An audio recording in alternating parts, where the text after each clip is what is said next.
Now I know that we're all desperate for a graphics card right now, but are you so desperate that you'd allow into your system a card that looks like this? Yes, this thing is the Gainward RTX 3080 Ti Blue Star OC. Probably the most interesting looking RTX 3080 Ti I've seen so far, with some very peculiar choices in colors and overall design scheme. Okay, let's not mince words here.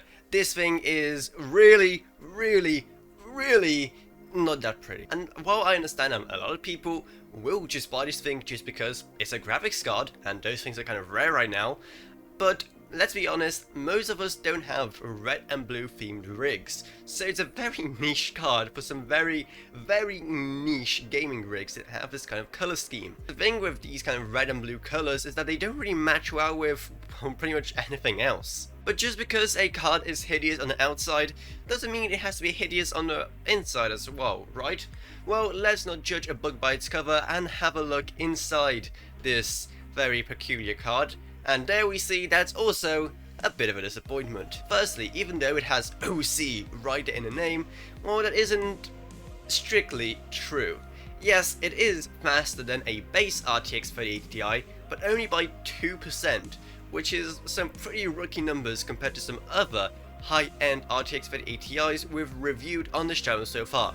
All of them also calling themselves OC, but they're able to do it with a straight face, unlike this card. And it's kind of strange considering the fact that this card has the same triple fan setup that pretty much every single card has nowadays. Though that also means you shouldn't have too much of an issue getting a pretty high manual overclock on that card. Though again, that's just some extra faffing around most of us just expect to be done right out of the factory. And now onto the part that I love criticizing the most, display outputs. And this card is yet another that commits the cardinal sin of having 3 display ports and only a mere 1 HDMI port. Now granted, it is all DisplayPort 1.4 and HDMI 2.1, that's cool and whatever, but still, 1 HDMI is at least 1 HDMI not enough, and that's about it. It doesn't really have much in terms of gimmicks or anything else really to make it stand out, apart from its questionable look. So yeah, for the most part, I'd probably just say look for something that has a few more features than this card, because there's really nothing special about it.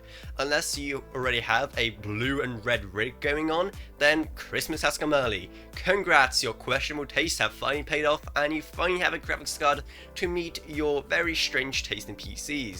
But for the rest of us, yeah, there's definitely quite a few better options out there. So if you enjoyed this video, hey, maybe subscribe to the channel so you don't miss out other ones. According to YouTube, only around 3% of people who watch this channel are actually subscribed, so if you do like it, then make sure to subscribe. Also, if you want to help my channel another way, I also have a Patreon down in the video description below, and even $1 a month truly goes a long way in helping out this channel. I'd also love to thank my existing patrons Kevin Burns, Ryan, LKB, Meg Sumner, Shane Allcraft, Lance B, and Coming Age Clothing. Thank you guys so much, your support truly goes a long way. Down is also our Amazon Associates links if you want to buy a PS2 that will be able to keep up with this kind of GPU. Plus, then there's also a Discord server if you want to talk to me or others about this or whatever else really. Plus, then there's our social media links as well. But anyway, that's about it, so I hope you enjoyed this video. If you did, then remember to subscribe, like, whatever, and I'll see you all in whatever I make next. Goodbye everyone. Goodbye.